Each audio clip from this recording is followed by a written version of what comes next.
Menendez. Thank you, Mr. Chairman.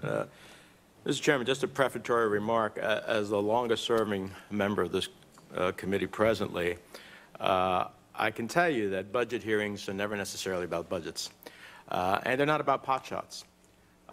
Getting to the truth about what an administration's views and policies are is a search for the truth and an understanding. And I know that there is an attempt to gloss over the administration's budget as it's dead on arrival, but a budget is a statement of values. And the administration has put forth a budget for the State Department that I don't think shares American values. So in that context, I'm particularly concerned, Mr. Secretary, and we appreciate you being here today, about the cuts to programs that support democracy, human rights, and good governance. While our support for democratic governments, independent media, and the rights of people to freely express themselves and organize are rooted in the core values that shape this great country, our support for these programs overseas is not solely in pursuit of lofty ideals.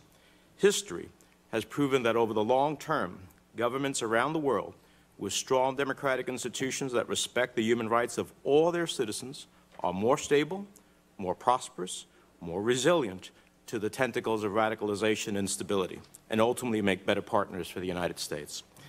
This administration, despite statements to the contrary, seems to have deemed democracy and human rights low priority for American foreign policy.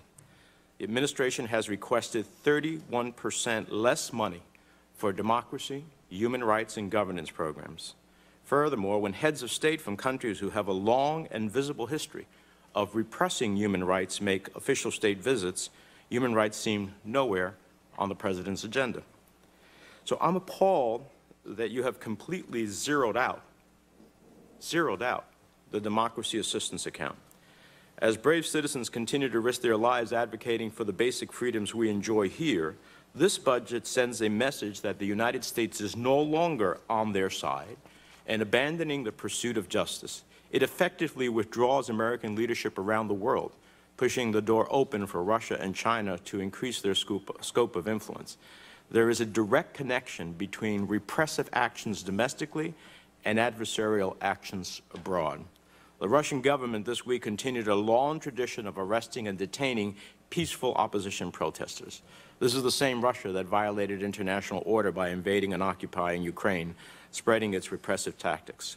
Now, in your opening statement to this committee at your confirmation hearing, you stated the following, quote, "Our approach to human rights begins by acknowledging that American leadership requires moral clarity. We do not face an either-or choice in defending global human rights. Our values are our interests when it comes to human rights and humanitarian assistance." So my question, Mr. Secretary, is simple. Does this administration believe that support of democracy and human rights is a reflection of American leadership and values? And a simple yes or no to that would be appreciated. Yes.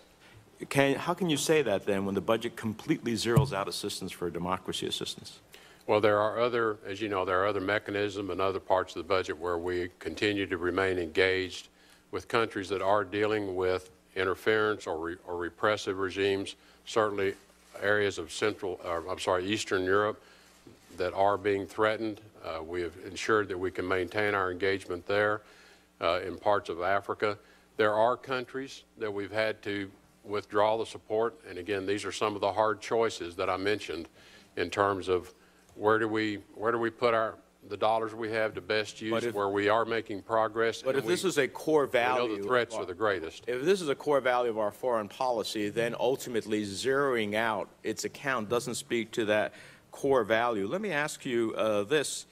Do you believe that the Russia sanctions that the Senate is about to vote on, first of all, do you believe that the Iran sanctions bill, which has been out there for some time, is on the Senate floor? Do you believe the administration will support that legislation? I've not had a conversation directly with the President, as we have not reviewed that in the interagency discussion yet. What would be your advice to him? I think it looks pretty good to me. And so I think you're going to find it receptive, but I don't want to speak on behalf of the President or the interagency process. I understand. What about Russia sanctions that have been agreed to in a bipartisan fashion? I've been reviewing those as they have emerged in the last 24 hours. I think with respect to Russia, and the chairman and I have had discussions about this as well, and I've had discussions with others who have called to inquire. I think what we would like is the flexibility to turn that heat up when we sense that our efforts with Russia, whether it be in Syria, we have engagements that they have asked for us to engage with them on Ukraine. So we have some channels that are open where we're starting to talk, and I think what I wouldn't want to do is close the channels off. I understand. With something new that's ill-timed. They have done plenty already that they should be responding to. Finally, you said in your confirmation hearing that slavery and human trafficking have to be addressed and America has to lead. The President's budget calls for a drastic 68% cut in funding for the State Department's anti-trafficking efforts. How is it that we fight modern slavery when you make that type of cut? Again, we have to target the areas where we see the greatest risk and the greatest opportunity to achieve some success, but also engage other countries in multilateral approaches, which we are doing in our Transcriminal Organizations initiative with Mexico, the Mexican government, that's targeted at illicit narcotics, but it's also targeted at human trafficking and other illicit trade.